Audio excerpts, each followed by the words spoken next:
माता काली हं, आणि कालस्वरूप, हं, काळावर विजय, काळावर राज्य करणारी. हं. आपण बऱ्याच वेळेस हे वाक्य बोलत असतो, काळ आला पण वेळ आली नव्हती. हां.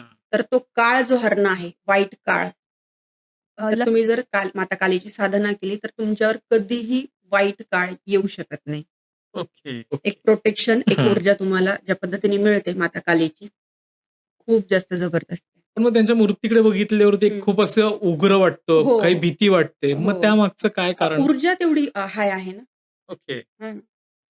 तुम्ही बघितलं असेल, की आपण हं. 10 महाविद्या देवींपैकी एकही देवी घरात स्थापना नाही करत त्याची. हां, बरोबर आहे. का नाही करत? कारण त्यांचं ऊर्जा खूप हाय आहे आणि आपली जी ऊर्जा आहे ती नॉर्मल आहे. आपल्याला हं. झेपायला जे आहे ते जड जातं. ओके. म्हणजे इव्हन तुम्हाला मी हे सांगेन, की ज्यावेळेस आपण 10 महाविद्याची साधना करतो, तर ऊर्जा इतकी हाय होते, की तुमचं ब्लड सर्क्युलेशन हाय होतं, हीट वाढणं, घाम जास्त ओके, येणं, पिंपल्स येणं, ह्या ओके, सगळ्या गोष्टी पण तुम्हाला त्याच्यामध्ये जाणवतात, की ती जी साधना केली ती तुमची हां. लागू झाली आहे किंवा ती प्रॉपर झालेली आहे. की ओके. तुम्हाला त्या प्रसाद स्वरूप जे आहे ना, तुमच्या बॉडीमध्ये चेंजेस लगेचच बघायला मिळेल.